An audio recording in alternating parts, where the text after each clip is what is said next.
Yeah, this is gonna be a quick one. It's hard to convey just how good of a game Pizza Tower is if you haven't played it. At least for me, that is. Because when I was watching gameplay footage and even other reviews of Pizza Tower, I just kind of shrugged, thought the graphics didn't look very appealing to me, and yeah, I get it, like whatever, you might like the gameplay, but it doesn't look that special. However, after playing Pizza Tower, I can say that this is easily one of the best games I played this year. It's so much fun.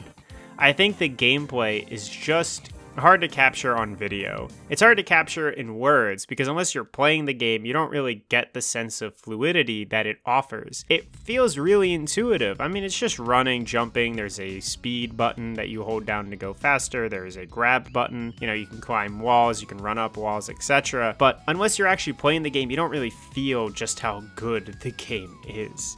The level design is so well crafted to be able to slide and sprint and climb your way through all of its obstacles at breakneck speeds.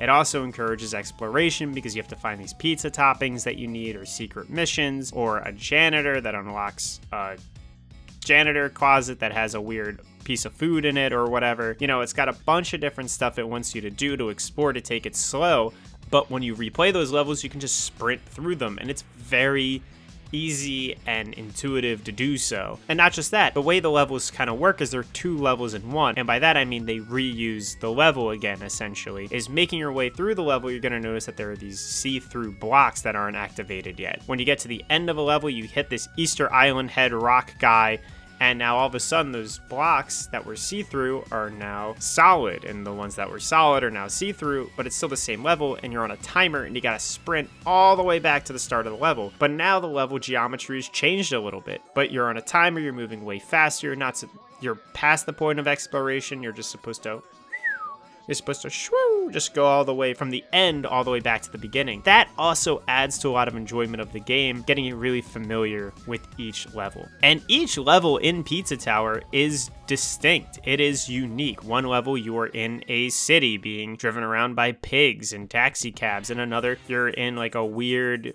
Robin Hood-like forest. You have a Castlevania level, you have knights, you have a beach with cannons. There's so much diversity in the levels in Pizza Tower, and for a game as kind of short as it is, it took me roughly 4 hours to beat. It never felt like it ran out of content, and it never felt like it overstayed its welcome. Each level, for the most part, felt really good to play, and it was also loaded with a bunch of different gimmicks that weren't really reused.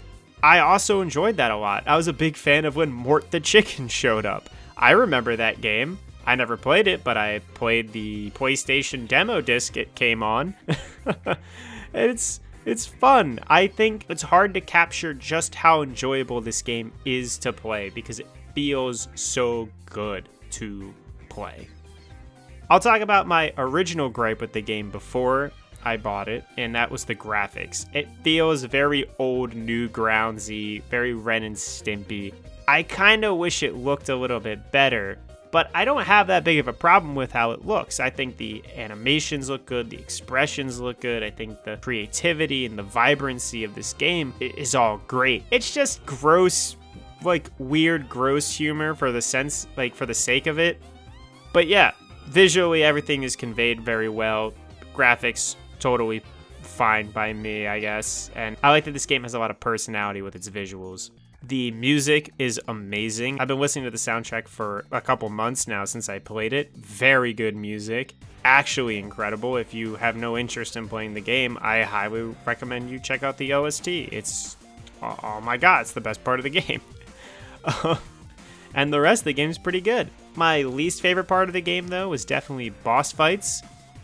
They were a higher level of difficulty than the normal platforming levels, but more so because the boss fights don't involve platforming. They kind of felt very bare bones and very dull at moments. I think you're supposed to get a lot of personality out of how wacky and weird the actual bosses were. But for me, I just enjoyed the platforming a lot more than I enjoyed these sort of static encounters. you are required to find these sort of pizza toppings throughout each level, and that earns you money, and you need X amount of money to access a boss door for each stage of this tower that you're in. By the end of the game, you need so much money that you're basically required to find all of the pizza toppings anyway, and I kind of found that to be very arbitrary in why even having this whole money sort of shenanigans be a thing to begin with. By the end of the game, I think casually playing, I had like a 67% completion rating. I got almost all of the pizza toppings. I just didn't do a lot of the extra stuff, and including achievements. But I had an absolute blast. Pizza Tower took me roughly 4 hours to beat, and I had a really good time with it. I thought the controls were great. I thought the music was great. I thought the level design was fantastic. Actually, such a good game. One of the better, if not one of the best indie platformers I have played. Not one of the best platformers I've played in years. Just truly in years. Oh my god, this game was so good. I highly recommend that you check it out.